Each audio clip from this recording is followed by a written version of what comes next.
When the empire's fires dimmed and the eagles flew home to Rome, Britain was left in silence. The watchtowers fell empty, the stone roads split with moss and rain, and the people who once called themselves Cives Romani remembered, uneasily, that they had been Britons before they were Romans. From the misted forests of the Severn to the western sea, the island broke into fragments. In the east, strangers came, tall, hard-handed men from the Germanic shores, their sails white against the dawn, their gods cold as iron. The Saxons. They built their halls upon the ashes of Roman villas, and their language began to creep like ivy across the land. But in the far west, beyond the reach of their ploughs and kings, the old faith still lingered. There lay Dumnonia, a kingdom of wind, granite, and sea foam, ruled by Britons who traced their blood to the warlords of Arthur's time. It was said that Arthur himself had ridden through these hills, that his sword had once flashed above the dark waters of Dosmary Pool, that his bones slept somewhere beneath the stone ribs of Bodmin Moor. The people called upon him still, not as a man, but as a promise, a spirit of the West that refused to die. The Saxons pressed ever onward, and the river Tamar became not a crossing, but a wound dividing two worlds. To the east, the English tongue. To the west, the last of the Britons. The Saxons named the people Welles, the foreigners, though these were the very children of the island, and the Western Kingdom, once proud and broad as a stag's antler, was mocked as West Welles, West Wales. Still, the Britons held to their hills and harbours.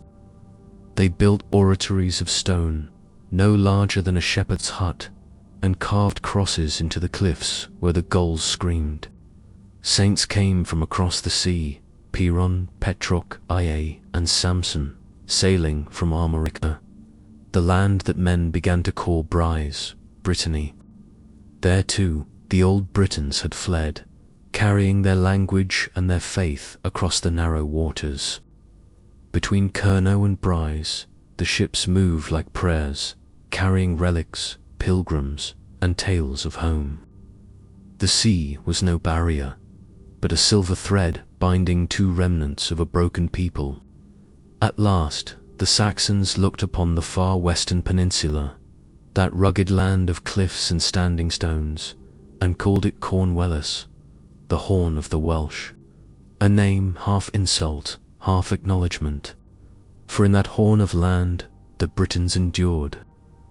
They tilled their stony fields, raised their tin from the earth, and sang in a tongue that still remembered Troy and Avalon. Their kings ruled from castles built upon ancient hill forts, where ravens watched from the battlements and the scent of peat fires drifted to the sea.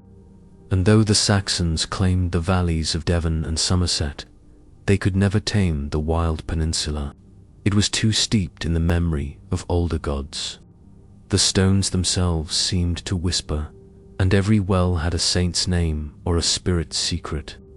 Thus, Cornwallis, the Horn of the Britons, became Cornwall, and the people who dwelt there began to call their home Kernow, a word older than any king, carrying the taste of salt and thunder.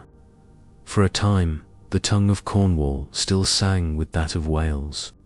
From Exeter to Caerleon, traders and monks could speak as one.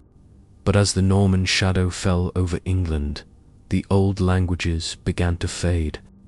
In the churches, Latin. In the courts, French. In the fields, English crept in with every ploughshare. Still, in the cottages near the cliffs, mothers whispered old blessings in Cornish Bendigedig, Wyan knows, blessed is the night. The language became a relic, but not a corpse. Like Arthur, it slept, waiting for a dawn that would remember its song. There are tales in Cornwall of a land that sank beneath the waves, Lyoness, the lost country that once stretched between the Isles of Scilly and the mainland. The fishermen say that on quiet nights you can still hear its bells tolling below the tide. Perhaps it is more than a myth. Perhaps Lyoness is the memory of the Western Kingdom itself, that great Brittonic world that once stretched from Wales to Cornwall, from Cornwall to Brittany, a realm drowned not by sea but by time.